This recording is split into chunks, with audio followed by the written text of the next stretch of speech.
John, thank you so much for joining me here at Davos. I really do appreciate it. Thank you for having me. So you're with MassChallenge's. What exactly does MassChallenge's do? MassChallenge is the most startup-friendly accelerator in the world and the largest startup accelerator in the world. So essentially we identify people, the highest impact, highest potential startups when they're very young at an early stage, and then we connect them with the people and resources they need to launch and succeed immediately. And we believe that by accelerating the pace of growth of those startups, we can catalyze a renaissance globally by addressing some of the world's biggest problems and challenges, creating jobs, creating wealth, creating growth, and instilling a culture of optimism and hope and problem solving. Sounds like a really well-rehearsed line. How many times have you said that? Oh, probably like 25 times today. Yeah, I'm sure. So let's unpack it. Can you quantify for me how big MassChallenge's is? Sure, so we do, in our Boston program, which is our flagship program where we're headquartered, we accelerate 128 startups every program, and we source those from over 2,000 applications. Last year we had 2,300 applications from 65 countries and 40 US states. Sure. And then we go through multiple rounds of judging. We bring in the top 128. They get 4 months of acceleration, free office space, access to manufacturing equipment, intensive mentorship, training. We have our amazing partners like Fidelity and Nestle and Bueller and Microsoft and IBM, JPMC, and they get access to all of the corporate knowledge and expertise and the channels to customers and things like that. So really robust 4 months, and at the end of that 4 months, we run a final round of judging, and we select 26 winners who split $1 million in cash prizes, and that's the Boston program. We just last year launched London. This year we're launching Geneva, Jerusalem, and Mexico City as well. And we probably won't do quite 128 in each location, but sort of 50 to 100, always operating at scale. And our goal is by 2019 to have at least 10, probably 12 or more programs running, and be on every populated continent, being able to support every innovator on the planet as close to their home market as we can. How do you compare to Techstars?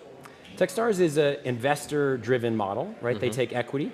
It's one of our core differentiators is that we are very startup friendly, as noted, and that is we don't take any equity, we don't take any revenue, and we really align ourselves with the startup. So our model is very unique in that we are a non-profit, and we are funded by the corporate sponsors who would like to access the highest growth, highest impact startups in the world because they have relevance to the business of the corporations, because they can improve humanity, because they are disrupting industries, because they have amazing talent, all of that type of stuff. Plus it attracts the other corporations and they do business together.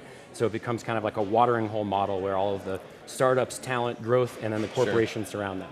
Now you're extremely passionate about startups and I love that, but before we get to that, if you're not taking equity and some of these companies turn into unicorns, how do you become a billionaire?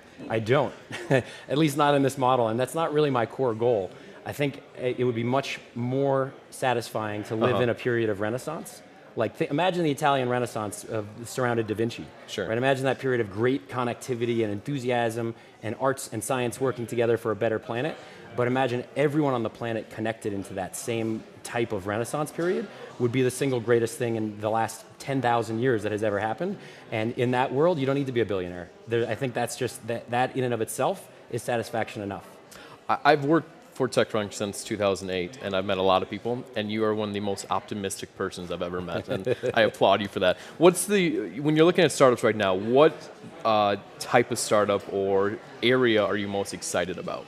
I'm excited about a lot of stuff. I mean, I'm really excited about opportunities in life science. I'm in Boston, we do a lot of biotech stuff. Sure. And I'm also really excited about environmental opportunities, like the water crisis, something that we spoke about very briefly earlier. I think there's a lot of opportunities there to help improve people's lives, educating the planet, connecting people globally.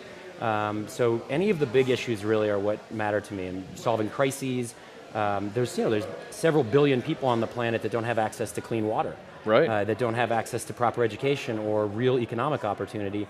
That crisis is an opportunity in disguise because we can double the size of the global market by simply including the rest of the population, more than double it. And you see startups solving these problems and not big corporations currently? I think startups are the ultimate disruptors. That's what they do. They're designed to solve problems. Entrepreneurs are problem solvers. Sure. And so I think they take the lead on it. Of course, corporations have a major role to play. Of course. And I think the key role, which is how our model is built, is to take the startups, the enthusiasm, the passion, the innovation, the ideas, and the talent, and then connect it with the mass of the corporations that have the assets, the resources, the channels, and the expertise at scale. And when you connect those two, I think you can have a really effective model for change and innovation and improvement of the world. That's great. So to really close this out, John, what type of startup should apply for Mass Challenge? Anybody can apply from anywhere in the world with any startup in any industry. There's no bias whatsoever, no restrictions.